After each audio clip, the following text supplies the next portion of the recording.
I can't even send texts anymore. I can't phone people. It's just like, and I'm down and out. But I have, like Trina, and I have some great sons that are getting me through this, and my dad. But if I didn't have them, I'd have given up a long time ago. And I'd like to spend it on my kids before I die. And it's no good after I'm dead because I won't be able to give it to them. Sorry, I've lost it. It's okay. Can we stop? Yeah. Welcome to the Fearless Living Podcast. So my name is Mike Walsh. I'm suffering from terminal cancer, and I'd kind of like this stuff recorded, and I, by accident, became a very successful businessman, and I'm dying with more money than I thought was humanly possible.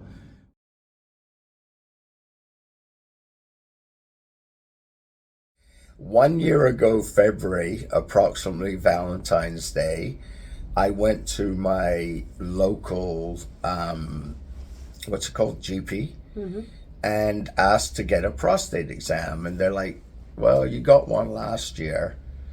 Why are you getting one again? I'm like, because when I'm having sex, and I always used to have a lot of cum, there's no cum that comes out. And secondly, I'm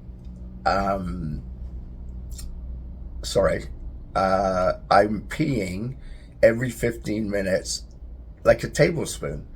And then I'm going back to bed afterwards and having to get up and pee again. So I know all doctors hate Google, but I Googled it, and these are classic symptoms of prostate exam. They never called me back. I was in there for another matter. They assured me that everything has came back negative, and I did not have any signs of prostate cancer. So that summer, so this was February, so starting around July, I started to experience the most severe back pain that I ever had.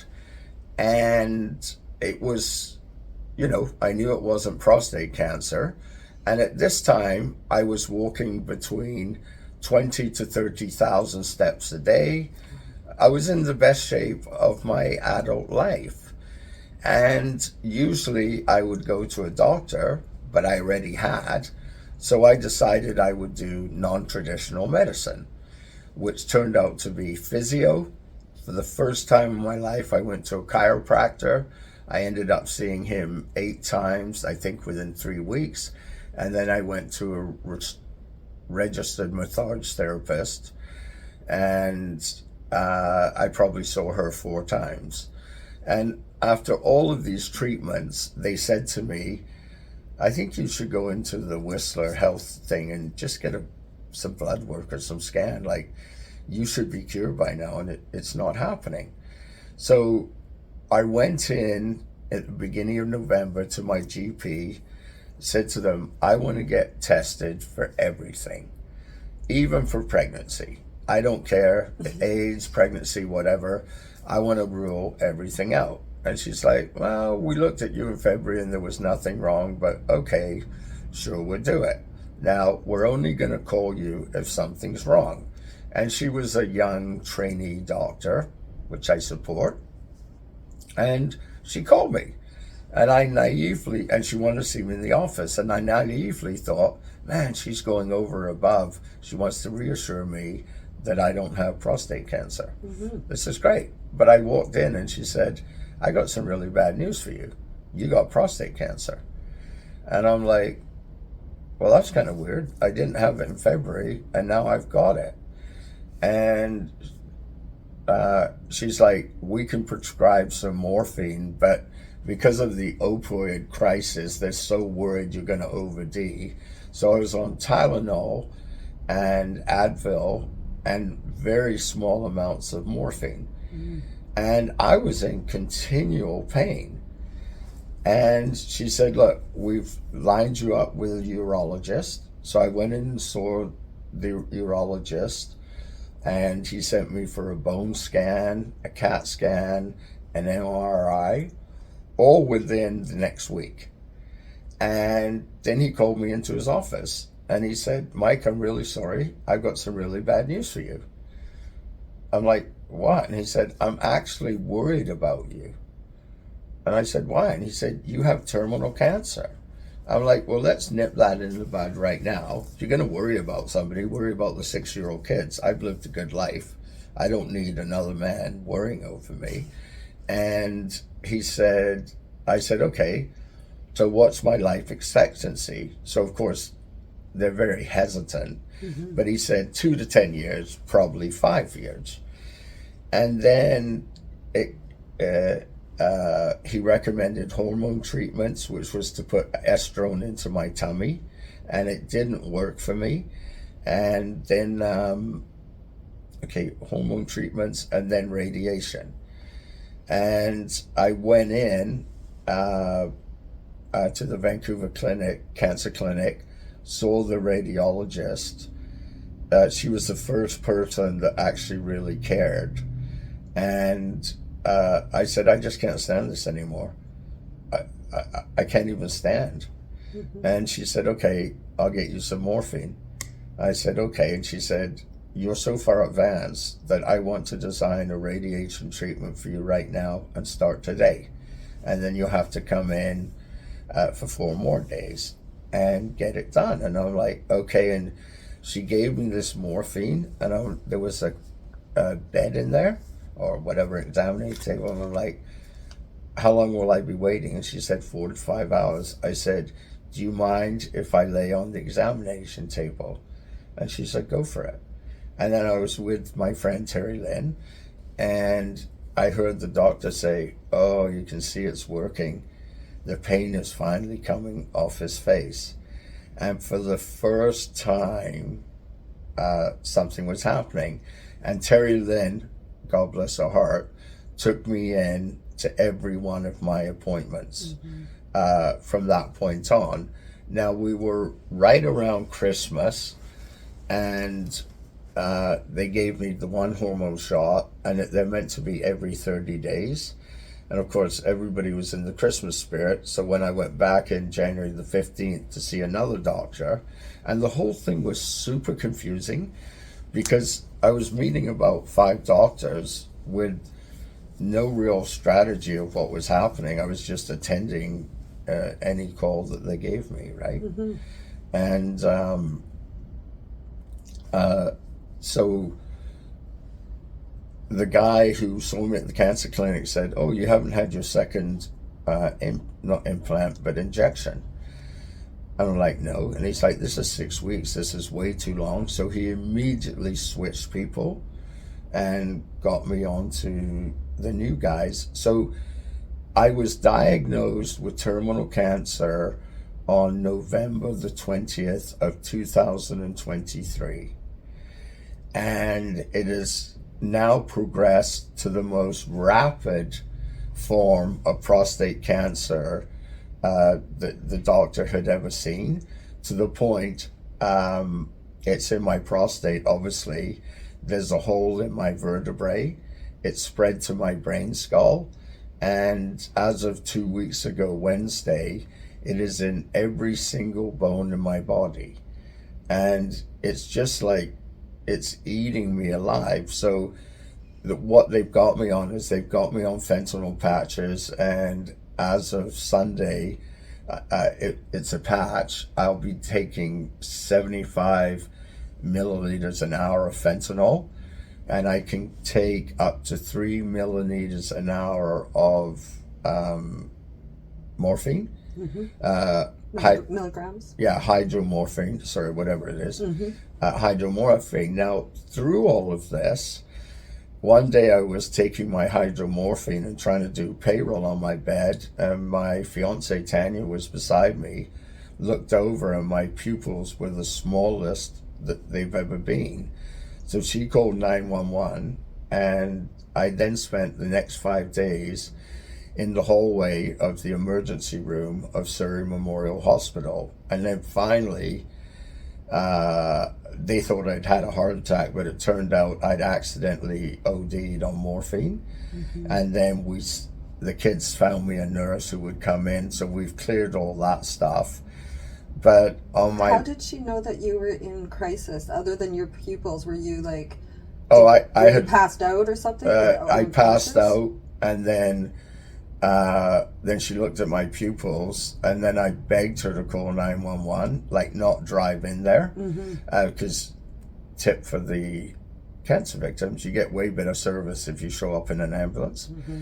And it was just so blatantly obvious that my speech was non-existent and slurred and everything else. So after day 5, my youngest son, who's 27, I said to Todd, we have to get out of here today. And 2 Wednesdays ago, I met with, so you're also meeting with pain doctors and everything else. So 2 Wednesdays ago, I met with my cancer doctor. I'm not sure what they do. And it's all confusing if you haven't been through it before. And I explained to her, I have a bunch of employees and I've got to find them new jobs. So I have to know what is the timeline I'm looking for. And she grabbed both of my hands and said 3 to 6 months. And so this is only 4 months in. So she said 3 to 6 months. And if you want to take chemotherapy, maybe it'll last for 9 to 12 months, but you won't have a quality of life. So while I was in for the OD, I registered with MAID, which is basically doctor-assisted suicide, and passed the first doctor interview, and they found me a social worker. It was fantastic. Like the service, when you're really sick in BC, they move you to the front of the line. And I passed my doctor's assisted suicide. So the way I'm gonna die is my dad has a waterfront condo in West Van. I've already run it by him. I'm gonna live on his couch for the last 10 days. We're gonna have a wine and cheese party for anybody who wants to come. And then I'm gonna pretend I'm going to the washroom, but actually Dr. Death will be there and inject me. And then I wanna be, my ashes spread exactly where my mom's ashes are spread. And it's in a park, and my dad's gonna get me a bench, and eventually he'll be buried there as well. How old is your dad? 92. 92. But he's in amazing shape. Really? So is there any history of cancer in your family? Absolutely none on both sides. Wow. So this is really shocking. My mom died of Alzheimer's, and I thought that's what I would inherit, but I have no Alzheimer's systems. I'm mentally very, very sharp. Just physically, though, I'm in a wheelchair. I'm not quite paralyzed, but I'm getting very close to that. I have a converted minivan with a ramp, and honestly, I lay on a mattress on the floor because if I'm not in this position, which I am right now, everything else is super, super painful for me. Like, I need Jojo there full time with me because he's a big, strong, strapping lad, and I can't push my wheelchair. I can't even begin to rotate the wheels. I can't drive. I mean, I haven't driven since November the 20th when they put me on morphine. So I used to be one of the most energetic people my friends ever knew. I can attest to that. And now I'm just basically in this position, which is the only position I have comfort. And you've accepted that, you've accepted the idea of death and accepted I that. totally accepted it. I'm not saying I'm welcoming it, but I'm not scared of it. I have one more question. Certainly, Got yes. a little bit serious here. Do you have any idea, or do you have an idea, or what do you think might have caused your cancer? I'm going to be honest. I hate conspiracy theories, but I have a conspiracy theory, and there's no cancer in my family. I got the COVID like a good Canadian. I got 4 COVID injections, like when we had to. I followed it to the T, and I'm starting to hear of guys about 60, and I'm 62, who took the injections and now have got prostate cancer. and there's no prostate cancer running in their family. And they're actually calling it turbo prostate right now. Mm-hmm. It's been an amazing learning experience. Mm-hmm. One that I probably didn't need to learn, but it's still fascinating. Mm-hmm. And then I've got good friends like Trina, and it's just amazed me how many people have come out of the woodwork who we were sort of friends, but like passing acquaintances. And that's when you really start to see the love. Mm-hmm. And yeah, so that's my cancer story.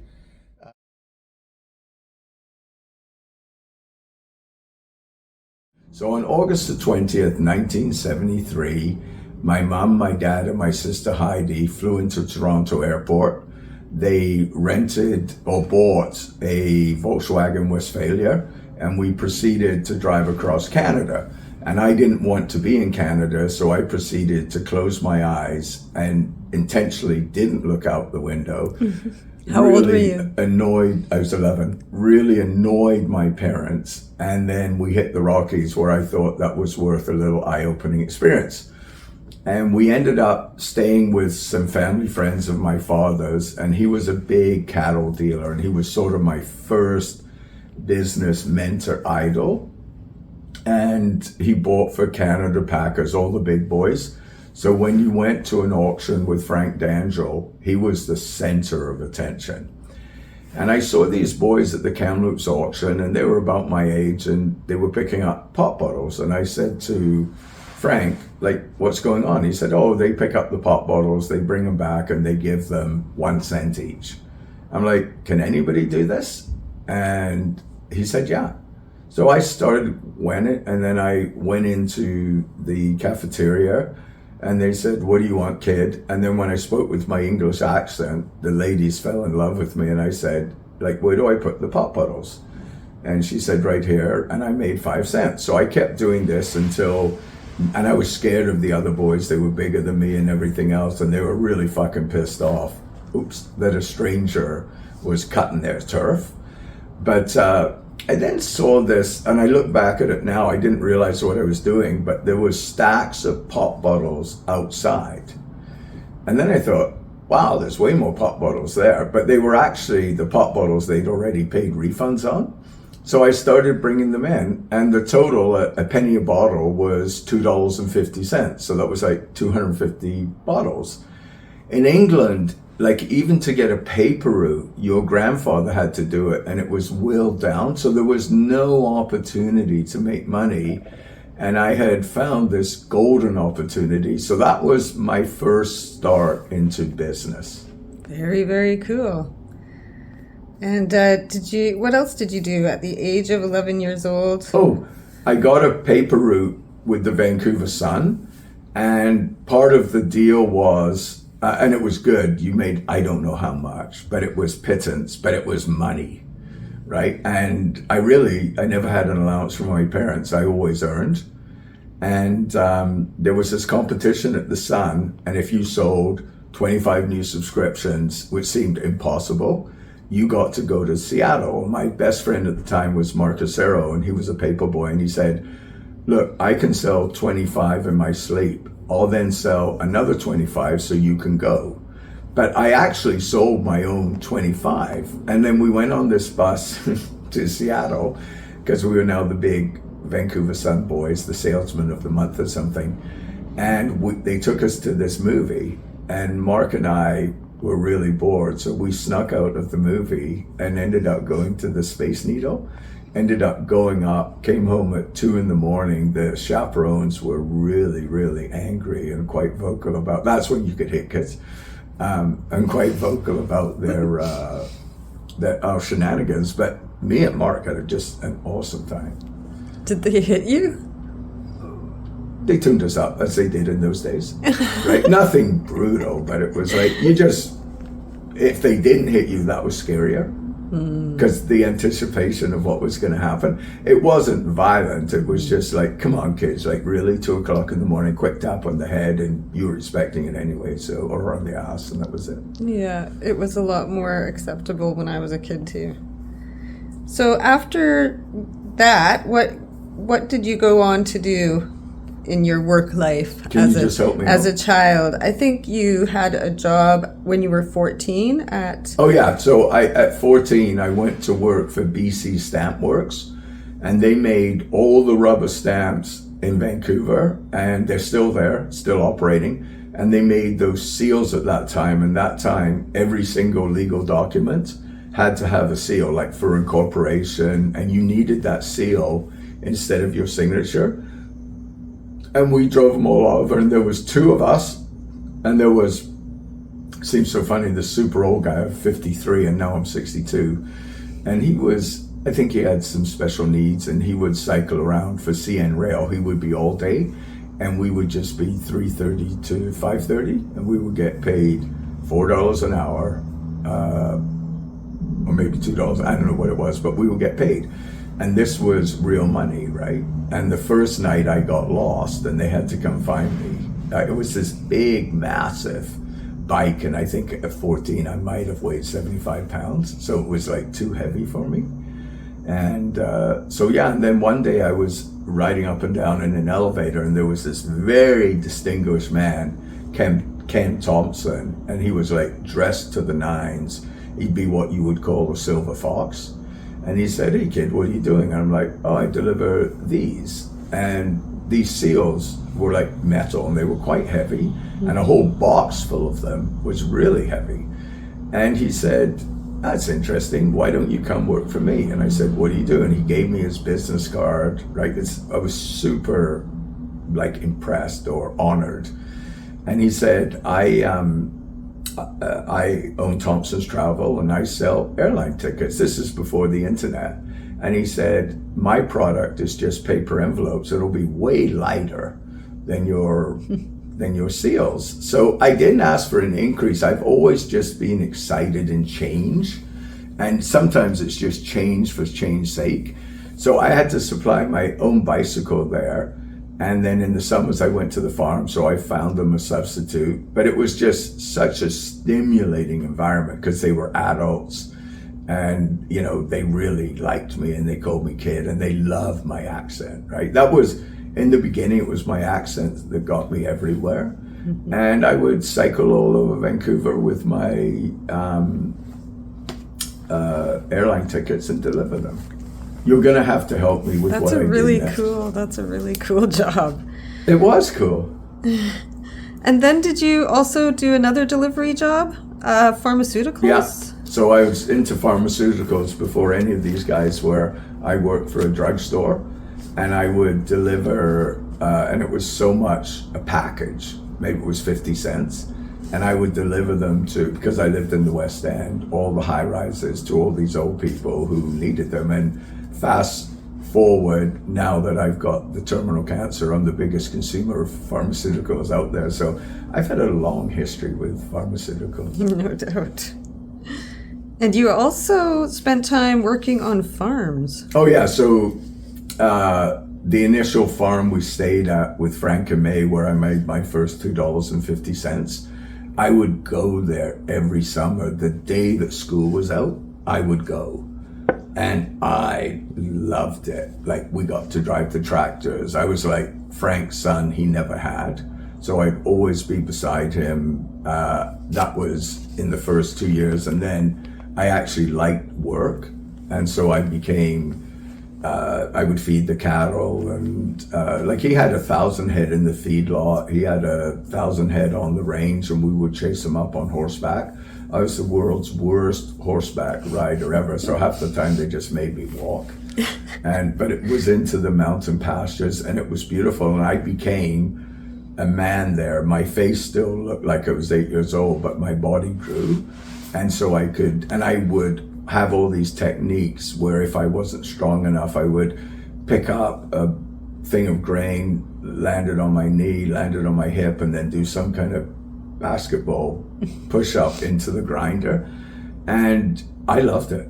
I just loved it. And then when I graduated from high school, I went to work for Frank for a year, and then I ran the feedlot and everything else. And then after that, I went up to Fort St. John, and that was in the middle of breakup, and I didn't realize that. So there was no jobs. The only job available was working for a geotech survey company, and they would fly us in by helicopter, and it was serious money, right? They would pay for our room, they would pay all our food. They wouldn't buy our alcohol, but everything else was paid for, right? And you sort of shared a room with the guy, and it was, and he was definitely a bad boy. He was like 30, and he just got his 17-year-old girlfriend pregnant, and they just had a baby together. And meanwhile, he was picking up every housekeeper, and everybody was so young, right? It wasn't like now where the housekeeper's 50. It would be like some 17-year-old kid from Edmonton was escaping to Fort St. John, and I don't know if I was old enough, but he would sneak me into the bar. And I remember talking to this waitress, and she said, "What do you want, hun?" And he ordered something. And I said, "I don't know, what do you recommend?" And she said, "How about sex on the beach?" And I was like giggling to myself because I had never heard of such a thing. And then of course I phoned home to Vancouver and told all my friends, and it was a fortune to phone home. You had to use like the pay phones and put the coins in. And then I realized that breakup was going to last another 3 weeks, and they ran out of work. So they brought me down to Calgary, and they really wanted me to join and go into the thing. And I don't know why I didn't do it, but I came home, begged mom and dad to let me back in. They had converted my room to dad's office, and they've obviously relented. And then there were 2 ads in the paper. One was for a carpenter's helper, and one was for a butcher's helper. And my dad had been a butcher's apprentice in New Zealand for 4 years, so that strongly resonated with me. And I phoned them, and they didn't answer the phone. And then I phoned for the carpenter's helper, and that was $4.50 an hour. So that must have been minimum wage. And I went and met a German fellow called Norbert, and he was building spec houses, but he was also going bankrupt. So we basically got chased out of West Vancouver, and he had a lot in Whistler. And it was great experience. Like at $4.50 an hour, he made me buy my own skills. So with a break, which was $400 or $500 at that time, they're way cheaper now. And he had this lot. He had 2 lots. One, he built a log cabin on, and I peeled every log in that log cabin, and I would do all the grunt work, like fill in sand, put in the drain tile, but I was really good at it, right? And then peel the logs. That was interesting, and I managed to sink the drawer knife into my knee and split it wide open. And this is before Whistler. They had a doctor, she operated out of her living room, and so she stitched it up. I still don't know if she had she definitely didn't have morphine.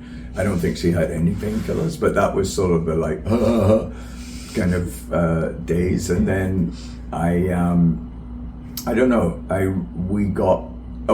So every lunchtime he would draw out this house that he was going to build, and so he drew it in West Vancouver, and he redrew it, and it was basically a box with this roof on, and how he was going to cram all these windows in. It was actually a super cool guy, and he wrote down everything he spent, and every month he would try and spend less.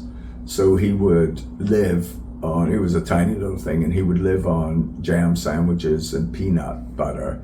And we would come back into Vancouver, and I said, "Do you want to stop for lunch?" And he's like, "No, it's not on my budget." I'd be like, "I'll pay, Norbert." So then he would pull over and reluctantly eat lunch. He'd been in the hotel and restaurant business in Germany. And you know how the Germans are, they're a wee bit different, right? Very strict and everything else. And then I sort of stuck around, and then Dad convinced me against my will to go to BCIT to study construction management.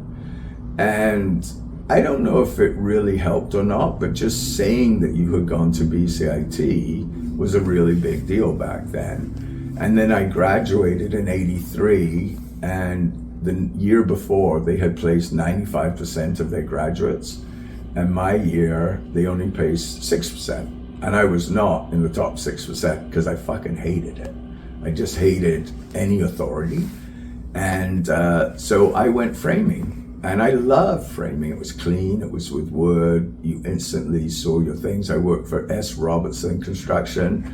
We built houses in West Vancouver, but he was always underfinanced. It seemed to be a common theme in the building back then, because we were in like a major recession that even 2008 wasn't like this. The interest rates were 22%. And we built like, this guy had a development on Gambier Island called the Gambier Island Sea Ranch. And the deal was, if you bought a lot, you could get a cabin for $10,000. Now, it wasn't finished inside, but it was like we had no plywood sheeting. We just nailed the siding right to the walls and everything else. And because I'd read a book,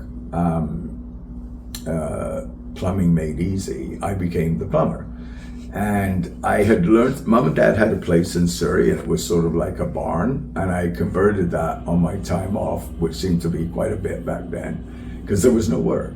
And I would cut my first set of steps there, I plumbed it. So compared to everybody else, I was actually a full-time plumber. And so I did that, and then they never told us it was going to be inspected. I just glued all the pieces together, and of course didn't do it to code, so we then spent 3 weeks fixing my fuck-ups, right? I knew how to do it right. Money was so tight for them, they couldn't afford it. And what does it say after that? If not, I'll just tell you. Then you developed did you build a fence? Yeah. Mike Walsh Construction? I didn't develop it. I started Mike Walsh Construction, which meant I knocked on 50 doors Monday to Friday every day, delivered 50 flyers if you were in, and it would be 8x10 sun deck, $300, or 100 foot of fencing for, like, they were dirt cheap. I wasn't even paying for the material. I was going into my savings. But it wasn't steady enough. But I would deliver the 50 flyers, but in between I would do 10 at a time. Then I would go in and blast George Thorogood, like just cranked, right? And then I would get enough confidence, because I didn't have any confidence. I was actually quite shy. But I would keep going and keep going. I knew if I went home to Dad and I hadn't done 50, and then I wasn't allowed to make phone calls during the day. I had to be out selling if I wanted to live at Dad's, Mum's too. Right? The Dad was the tougher one. And it became sort of unsustainable. I was spending all my savings. So I got a job on a framing crew for McLean Management, and all of a sudden jobs started coming in for Mike Walsh Construction, and it was like, well, fuck, I quit too early. This is stupid. So one of the things was an old customer, and he phoned up and he wanted me to frame a house. And I said, okay, but we don't do contract anymore. It's $15 an hour. And I asked my framing partner, Rick, who turned out to live 5 houses down in Surrey, it was a total fluke, if he'd do it on the weekends with me. And he said, oh yeah, for sure. So we would go out on the weekends, but we wouldn't quite finish the form work. And Rick would go back to work because he had a mortgage now. Well, I had a fucking mortgage too, but I just didn't care. The idea of working for myself was so intoxicating. I just wanted to be it. I wanted to be Frank Dancho, the big guy on the auction, and by the end of my life, I was that man. And so I would stay during the week, and then about Thursday, I'd phone his house, and if his wife picked up, she was just too emotional for the job. I'd say, oh, where are we working? Your family coming back for work, give me all this drama shit. And then I just kept doing it. And then we got another job, and Rick worked on the weekends, and I worked 7 days a week, right? And then finally I'm like, I don't want to work for anybody else at all. And I was getting still like, could you build a retaining wall? All this stuff I had never done before. And I was doing it, and I would go down to the library, read a book on retaining walls, and then miraculously build a 10-foot high rock retaining wall from scratch, right? And I had a little Ford Fiesta, and I would haul all my concrete in that, and my rocks, and my sand. So yeah, it was pretty interesting. That's so cool. Oh, then there was, I was married to Dawn. I wasn't married. I was going out with her, and she was still in love with her old boyfriend, which tends to be a theme in my life. I always get the ones who are in love with somebody else, but I love a good challenge. So I found out a way, and she just graduated from teaching school, to teach English in Japan. And I said, I'll come see you in September. I didn't know this, but my dad had written a letter to Samuel Holmes. He had gone down, my mom taught German and a guy there taught Japanese, and my dad had got him to translate my resume into Japanese on one page. And there was a Vancouver outlet, and he sent it to the Vancouver guy. Guy phoned me up. I had a working holiday visa. The guys were all there illegal on tourist visas. And so I went to Japan, obviously because I was in love with Dawn. We did a 2-week trip all over Japan. And then it was only afterwards I realized that it wasn't spontaneous. She had actually figured all this stuff out. And they gave us free accommodation, which would always be in their lumber yard, but it would be classic me because I end up living in a shipping container yard. The surroundings have never bothered me. The part about free was very enticing. And after taxes, I was making $10,000 a month. And Dawn was making, this is Canadian, $14,000 a month. And even with free rent, we were spending $16,000 a month. So it was costing us $2,000 a month to live free, but we were having just these amazing experiences. She started at, I don't know, like noon and or 2, and then taught till 10 o'clock, and we would be off at 6 o'clock. So all my buddies there didn't have their girlfriends there or anything. I was in a really sweet spot. And so I'd hang out with my buddies and we would explore a different part of Tokyo every night, go have a few beers, and then 10 o'clock I'd pick up Dawn, and then her students would want to take her out, and I had bleached blonde hair, so they wanted me out. There was a huge prestige to be with Caucasian people, right, if you were learning English. And then they would practice their English on me, and one guy became really close to Tohishi or something. Not that close, I guess. 40 years later, I can't remember his name. But that's a long time. Yeah. Then we went back once, and we realized that it's actually expensive to stop traveling, because now you got to have a house and you got to have all this other stuff like a car. So we said, well, let's not do this. Let's go traveling again. So we went back, and I ended up having contacts, and I ended up getting another job in Japan, and it was piecework, and it was 10 grand a month. And this time we saved, but not very well. I think in 3 to 6 months, and I was now there illegally, Dawn was there legally. In 3 to 6 months, I came back with, I don't know, maybe $20,000. We'd already paid for a honeymoon. We'd got married in between, paid for a honeymoon and everything else. And I came back, and as soon as I came back, there was like no framers anywhere in Surrey or Vancouver. And I made one phone call, and boom, I had a contract. But the design had changed a little bit, and I'm only really good at repetition. I don't read plans, like even now, right? I don't have a clue what's going on, but I can sell anything, especially my own business. And when I was 21, I put a down payment on a condo in Newton, and it was just farmers fields around. So we moved into that. Donnie got a job as a teacher, which was like a real job. And I continued to work for myself, and you can't get financing when you work for yourself. But between the two of us, they would always say, Mrs. Walsh, can you please come in? Because even she was making 30 and I was making 60 hustling, but my 60 didn't count. But it gave us enough to, between selling the condo, we bought a house in North Delta, and it was huge in Surrey to say you were from North Delta. It was just stupid, but it was a real thing. And it had a humongous smell of curry, and so we were pretty well the only people willing to buy it. And we fixed it up on the nights. So what we were doing was I partnered up with Rick again, and we were demoing these houses for Chinese people and then building the houses. But they had just renovated their kitchens 2 years ago. So in Surrey, this was like amazing.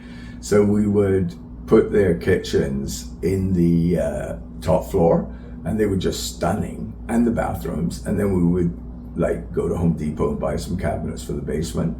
And in one calendar year, Dawn and I flipped 5 houses. I did all the work, and she went to school as a teacher. And I would move it room by room because the floor plan was identical in every single house. So I would go in there, I think renovate the basement while we were living there, and then we would move downstairs and I would renovate the upstairs, right? I'm not quite sure what I did, but some I re-roofed them. There's only 2 things you need to do on an old house, and one is the hot water tank and the other is the roof. And so we did this, and then Rick and I formed a partnership, and I found the customer. It was actually a contact of my dad's, and they were Chinese, and we formed this company with just the 4 of us, and we would build a house and do everything. And their thing was they would land the contract. We didn't understand it. We were young and stupid, but we were now builders. And then these houses were taking like 2 years to build. One house we removed every single exterior wall. The other house we removed every single interior wall. These people would start making changes when we were finished.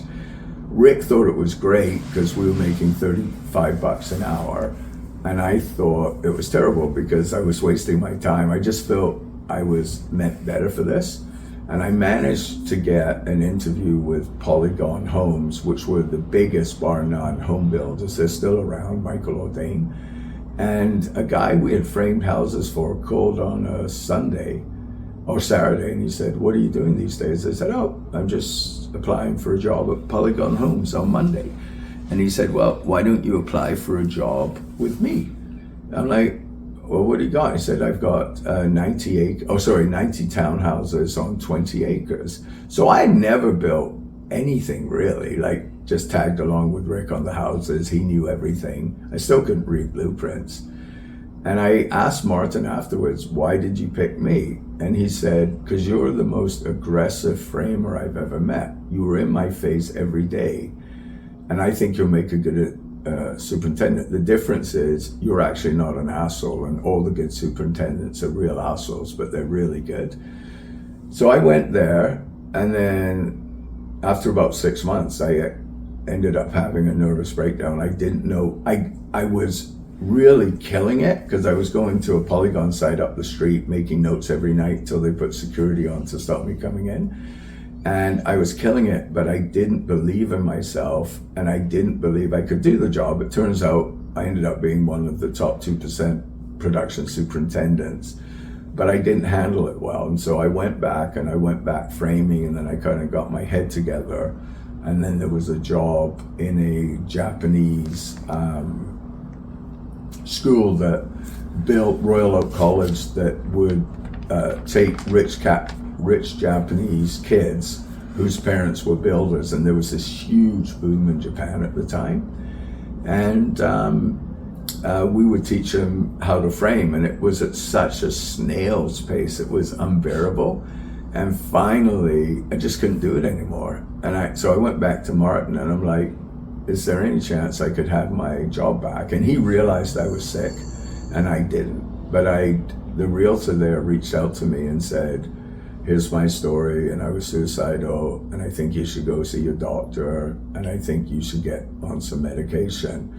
And I was 31, and I've been on that medication, and even today, I'm still on the same medication. Now, I went off that medication and would have these horrendous crashes, and it must have been terrible for Dawn, like really, but just like dying before my dad, I can't help this stuff. Sometimes life gets in the way. And so I built that, and then the last phase, I was always worried about the next job, and I love change, so I sent in my resume, which was a photograph from the air of the site, and I got a call from John Church, who was, I can't remember, like United Homes or something, but he was a name. Like everybody knew John Church. And I got a call from Kelly Wickham from Barclay Construction, and I went to BCIT with him, so I kind of knew him. So I ended up doing 3 projects with Barclay, but my reoccurring anxiety, which was tremendous, and depression would get in the way. So I would at a certain point just met up, and probably the last year or two, I wouldn't really do anything. And then we were in, but it was already running.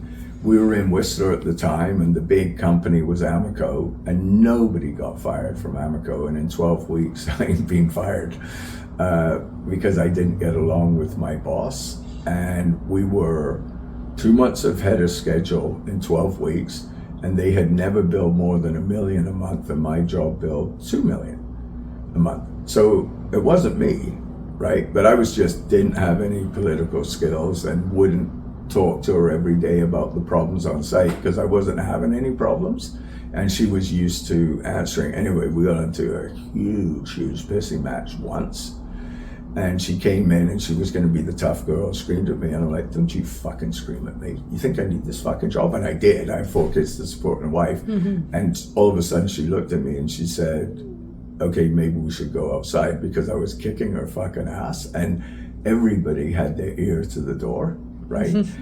And so she said, okay, I've come to know you better, shook my hand and said, let's go again for another. And I was getting paid $12,000 a month, which was unheard of. Their next superintendent was getting $6,000, but I was into marketing, not into doing it.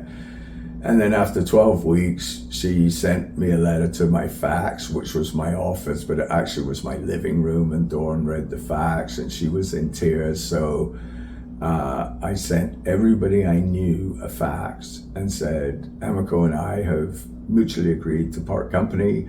I wish them all the best in the future. If you have any opportunities that you think I could help in, please let me know. And then I phoned all these guys, and it took me about 3 weeks, and I saw everybody for lunch, coffee, dinner, whatever. The building inspector was at my door on Monday. And then my best friend, who was supplying the lumber, I'm not sure what happened, but he was supplying a job for Barclay, and he saw me and wanted to mentor me, and he did, and I was so grateful. So he showed up and he said to Dawn, oh, he's fucked up, but don't worry, we'll take care of him. You don't have to worry about food or anything else, right, or rent. And so I met him, and he said, like, I still can't believe how rude I was, but he's like, do you want to come for us and sell lumber? And in hindsight, I think I would have been really good at it, but I said, no, I don't want to give up on construction yet. I feel it's in me. And then he said, well, what about benefits? You got benefits? I'm like, yeah, I've got them through the Chamber of Commerce. He said, what about a cell phone? I'm like, well, they took it away. I don't have a cell phone. I would always have one of my own, but not a company one. And so he phoned Paul Turner and explained that and Paul Turner was a big man in Squamish. He was a logger, and said, Mike's fucked up. Can we use your account to get him a cell phone? And Paul really liked me, and he's like, oh yeah, just whatever you want. What else does he need?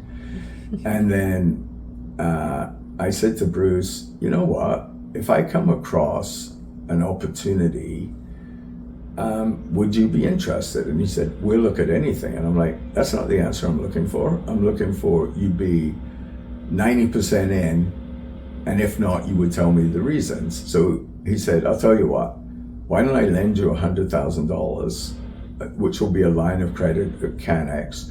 You don't have to pay me back until you sell the house. So, because he knew I was a journeyman carpenter and I could frame it no problem. So I framed the house. I bought a lot for $79,000.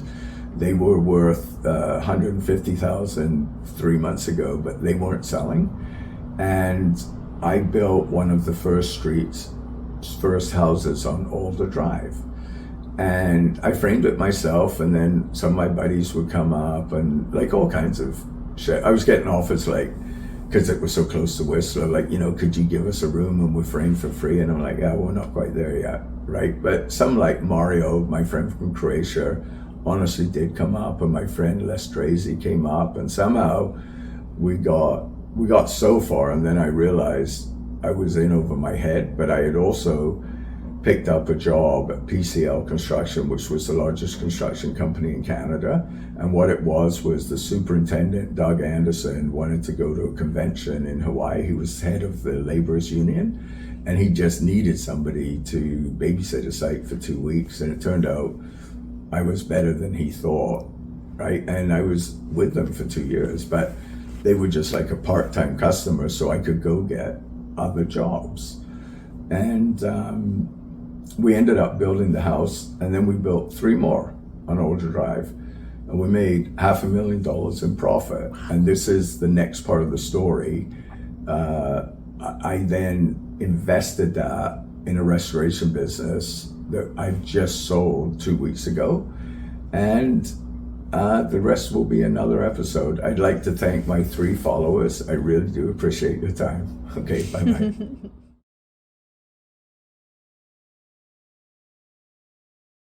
Okay, well, I'm back sitting here with Mike Walsh, and we're going to start back up where we left off.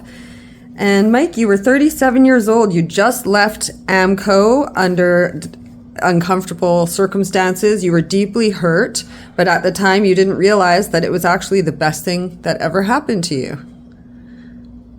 So if I'd have stayed with Amoco or other construction companies, I'd now be a 62-year-old construction superintendent, not a multi-millionaire. And what really hit me was along the trail, I worked for PCL, a fellow named Doug Anderson, and he was 57 and I was 37. And he was having the same anxiety and panic attacks, 20 years older than me. And I realized it wasn't going to get any better for me. So I had to make some changes, including my doctor told me that this was unsustainable.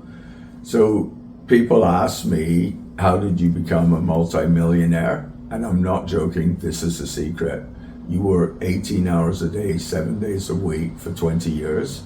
And I was working the whole time. I then, about 10 years ago, decided I only wanted to work 6 days a week. And then recently, in the last 5 years, I've lowered it down to 5 days a week. But everybody thinks there's some secret formula. It is. You got to work for it. And it's very, very difficult. So I got fired by a construction company, and I was deeply hurt when it happened. They had never billed more than $1 million a month, and it was a sort of commercial apartment complex. And on the 12 weeks I was there, we were billing $2 million a month. And in 12 weeks, I was 2 months ahead of schedule, and I got fired, which my dad always says it was my attitude, and typically in life, it was my attitude that got in the way. But if I'd have stayed with her, like I said, I'd just be a construction superintendent. So basically, I took a buyout package of, I don't know how much it was anymore, and I took the summer off. And I spent it with Nick and Chris mostly because they were old enough. And then... Your children. Yeah. And then Simon and Todd would come down with Dawn, and we'd do like family picnics, and we were camping. And I don't remember much about work, but I remember every day of that summer. It was just magical. And then I talked to Bruce, and Bruce said, why don't you just go build a spec house? And it's Bruce Keeler and his wife Georgina, and they backed me financially. How did you know Bruce? I knew him because I had done a townhouse project in Worcester, and I was a superintendent.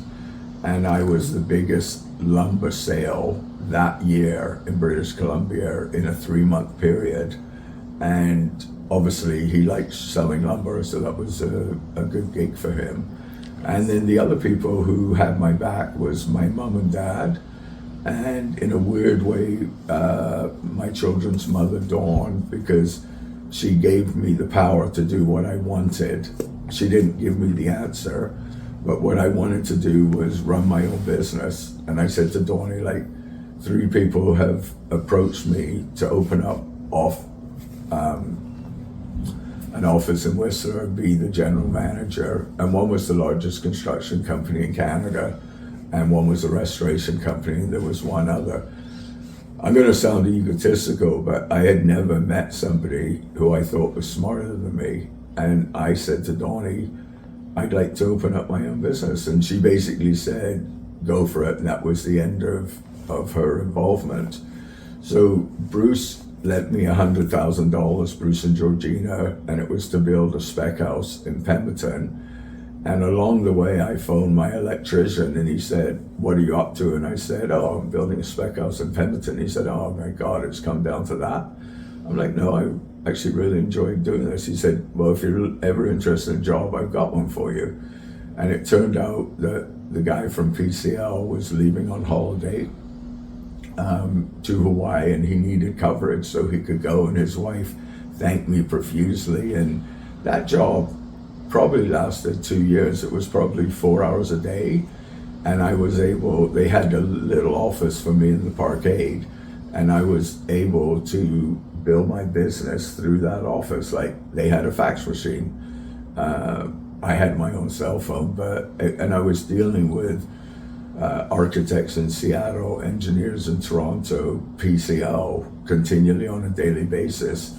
And mentally it took me to a new level, and I could see the big time. And it was like better than ever going to university. So what did I do after that, Annie?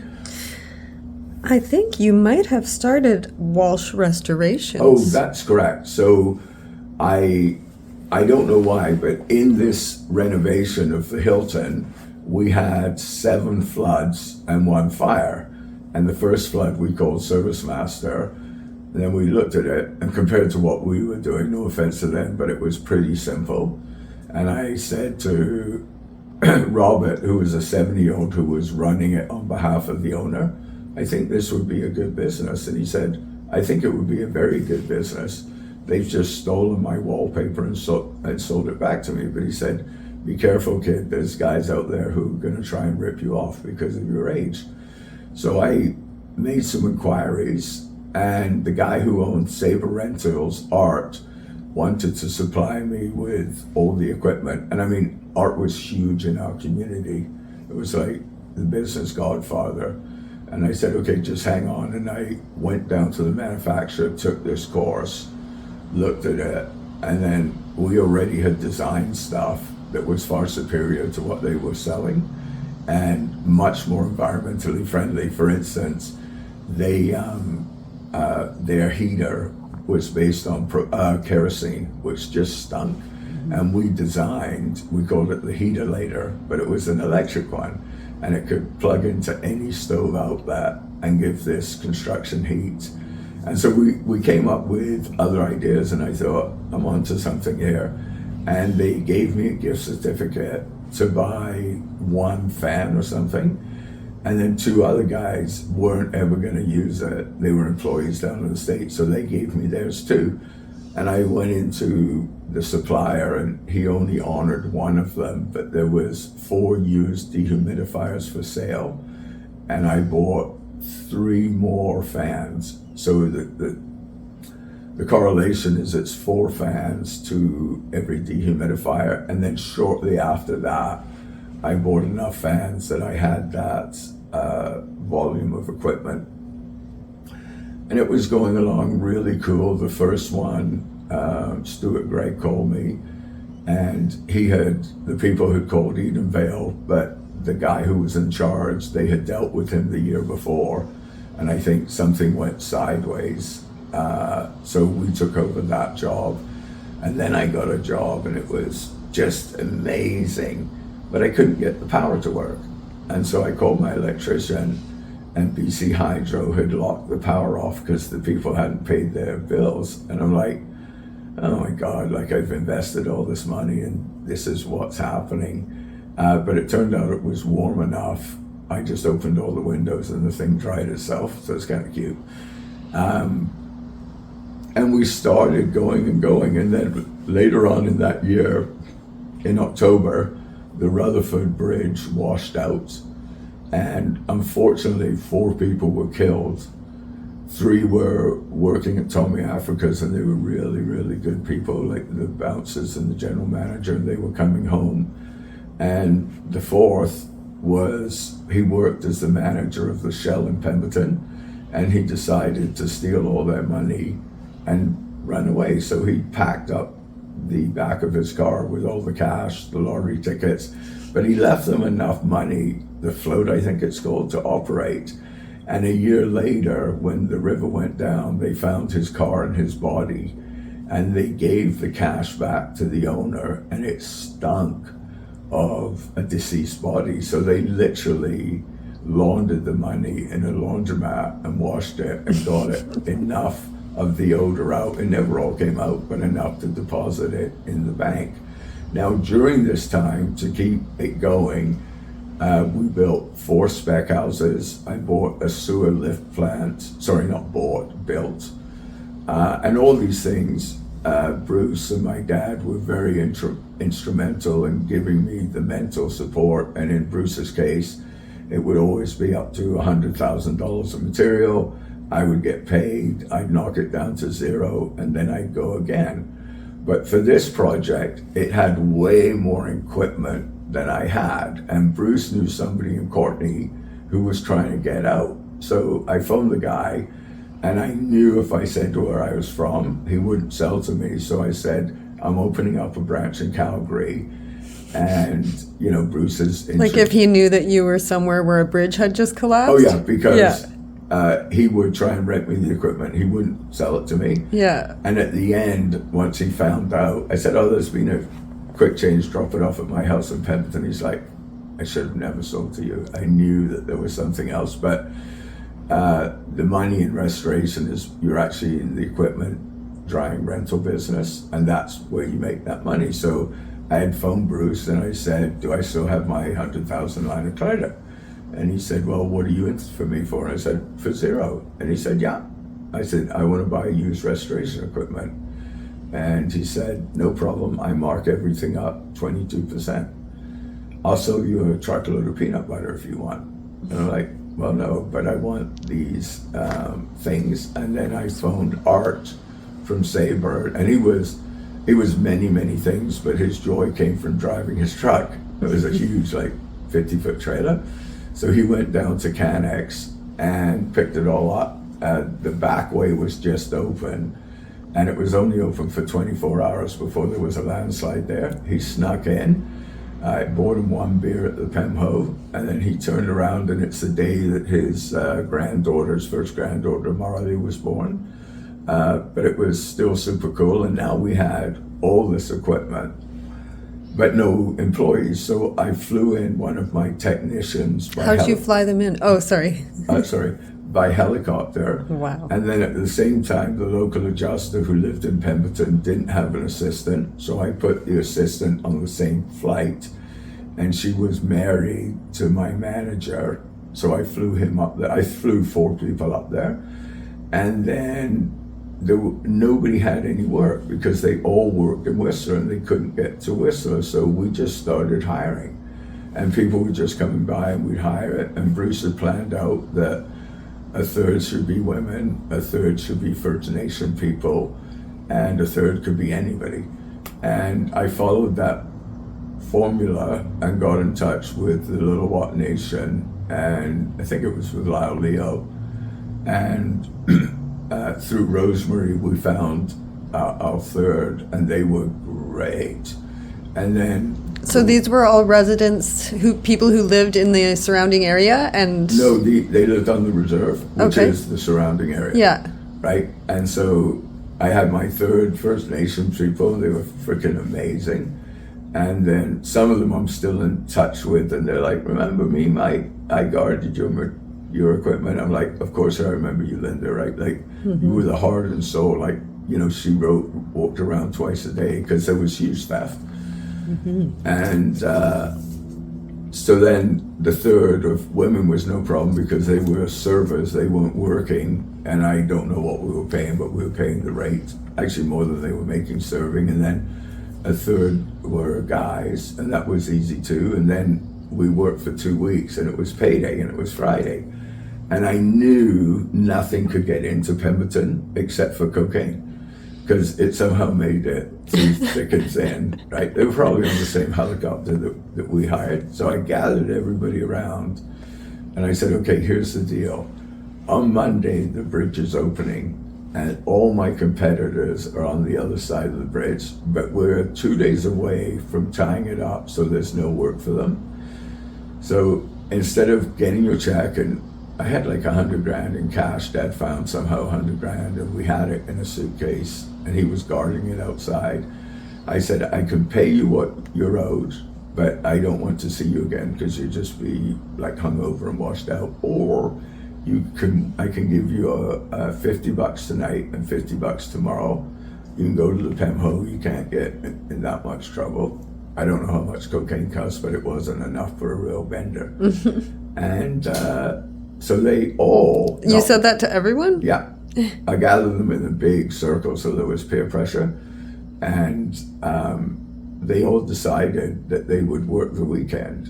And I was so proud of them. And so Monday morning, the bridge opened, and these guys started, the competitors, and they were big, like the second biggest in Canada, that kind of stuff.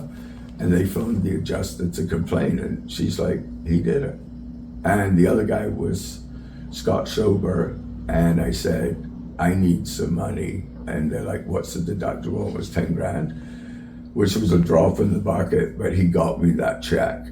And we opened up in business, and I had a party planned, like I had gone around to all the banks, Intrawest and that, and I said to the girls, okay, it's 2 free drinks for sure, and it's probably all the drinks you want. And I had 50% girls and 50% boys.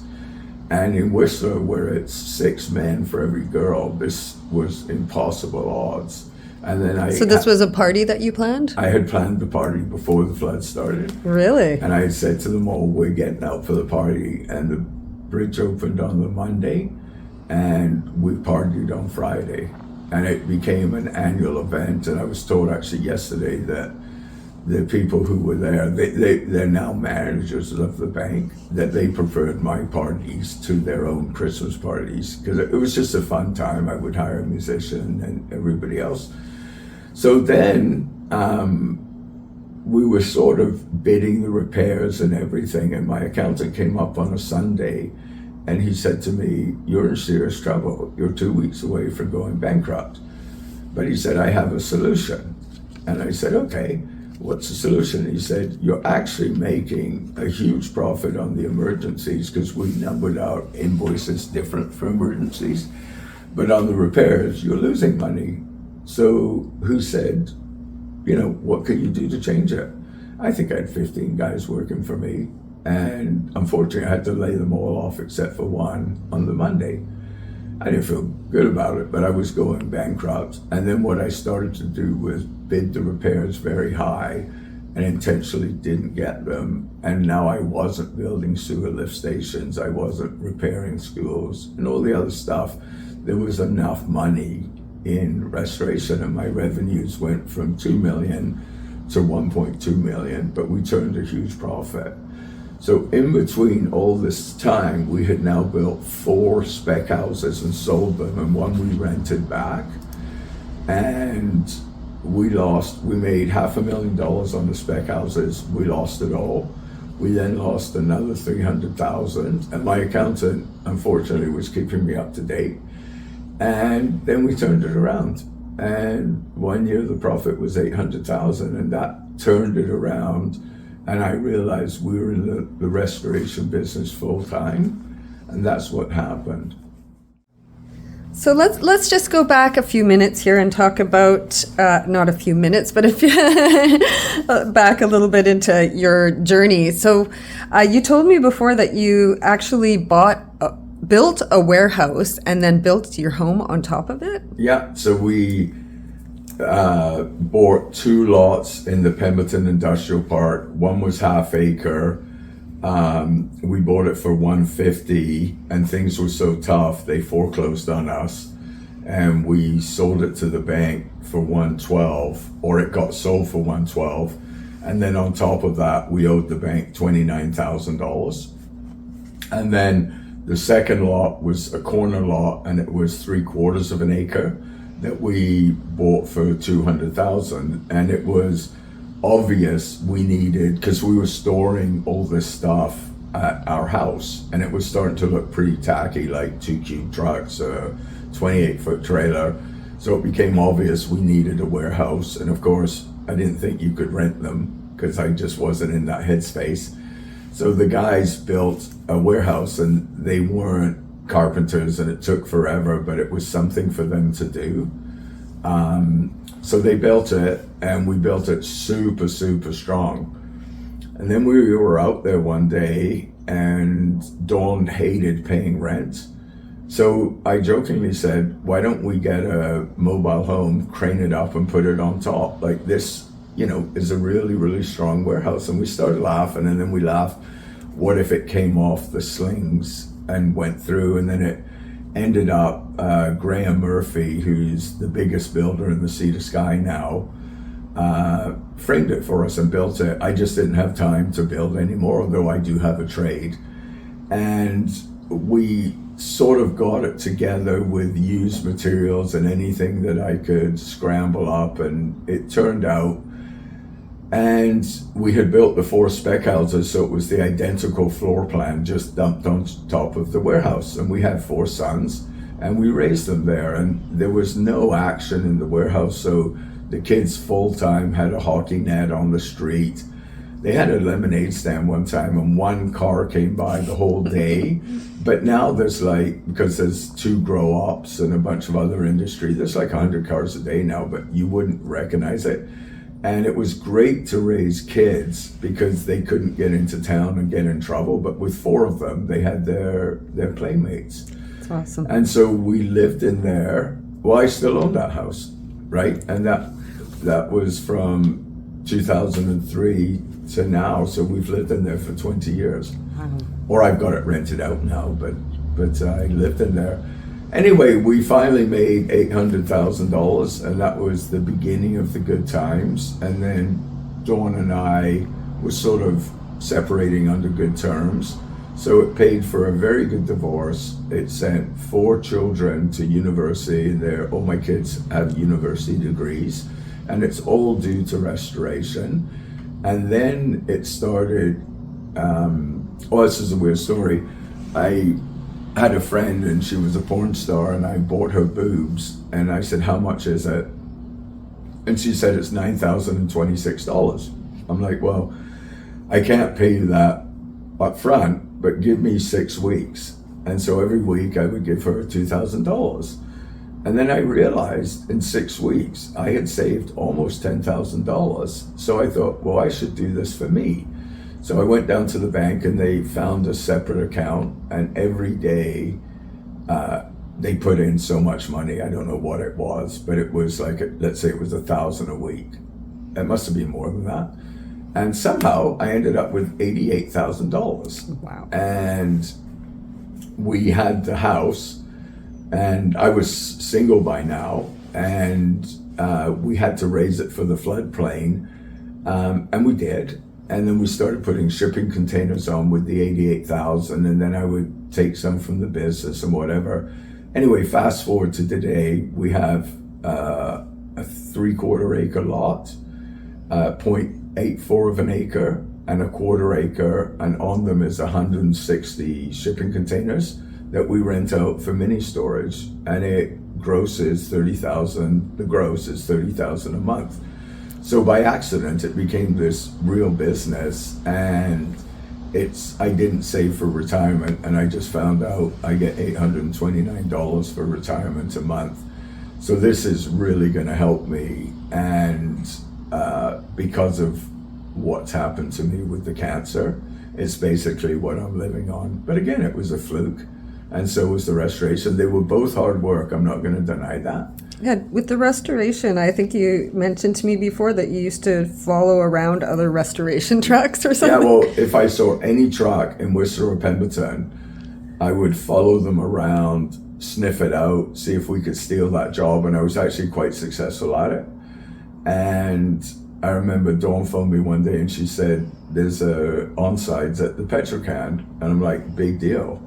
And she's like, you mean I don't have to follow it around anymore? I'm like, no, we're golden, right? We have it. But I was that competitive. I never did this, but I was considering GPSing the other trucks to find out where everybody else was.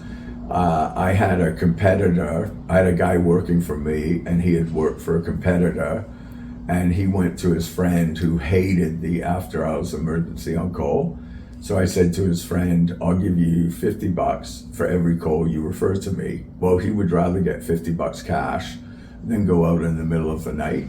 And I would go out, and I would go out with my flood tech, Matt Ouellette, and we would tie up the job.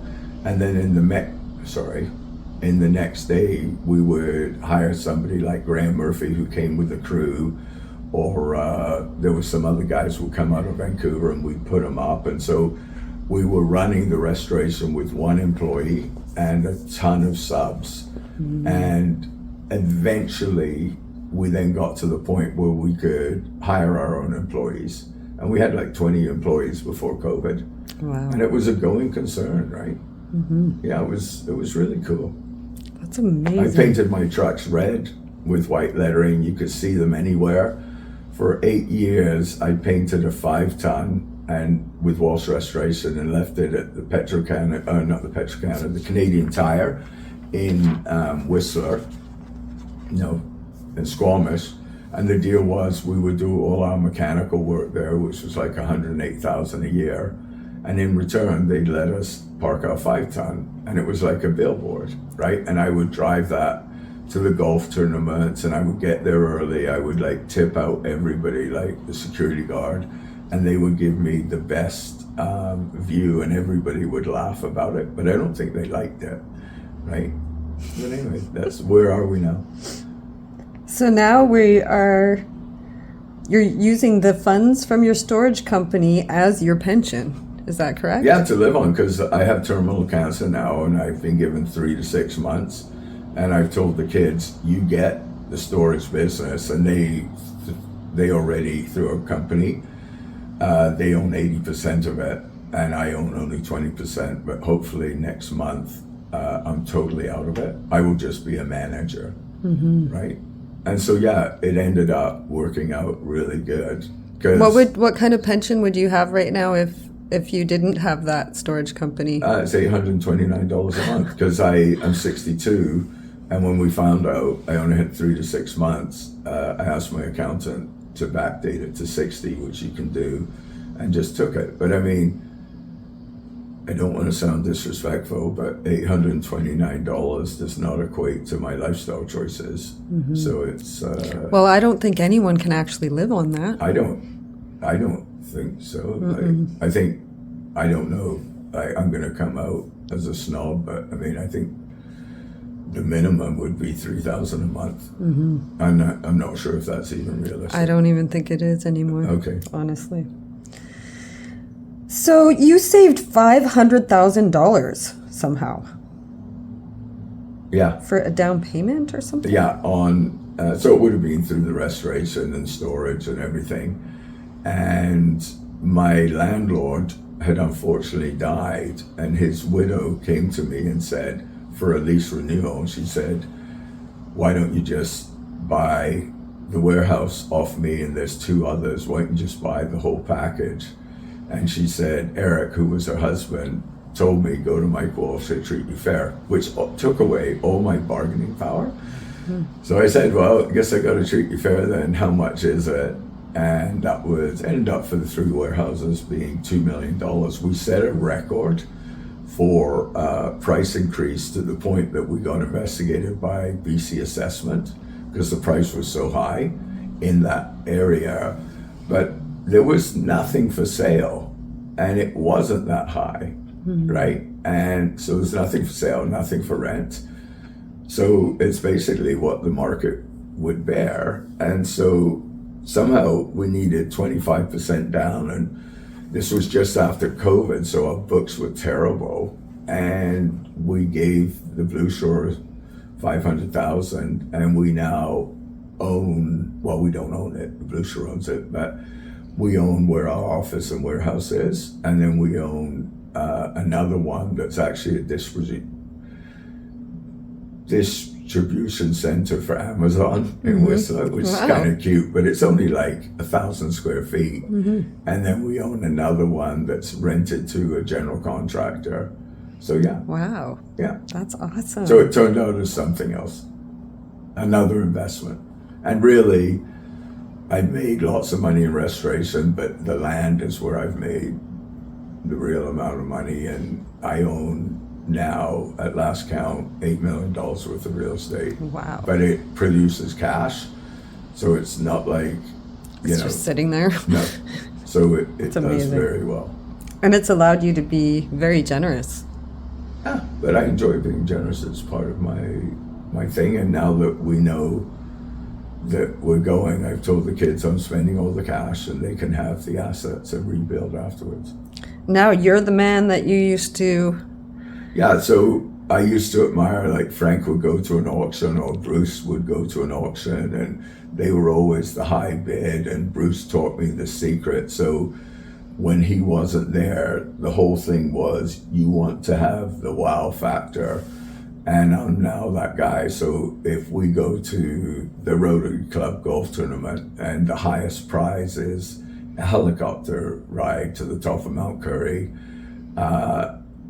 or like a guy will say, I'll bid 100, and then another guy would say 160, and I'll say 2,000, and I kill it right there. And through that, I became my mentors. That's and I amazing. love it, right? I really That's a do. cool feeling to be able to It do really is. It's like, it's called learn, earn, and return.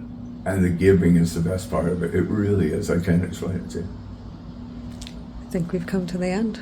Okay, well, thank you so much, Trina. I really enjoyed this, and I'm leaving this actually for my grandkids who I will never get to meet. But I thought with this, there's some way of conveying, my life to them. So It's beautiful. and also for my children, and then I've got a bunch of friends who want it. All right, so the secret really is work hard 18 hours a day for 20 years, and you'll be rich. Yay! Woohoo!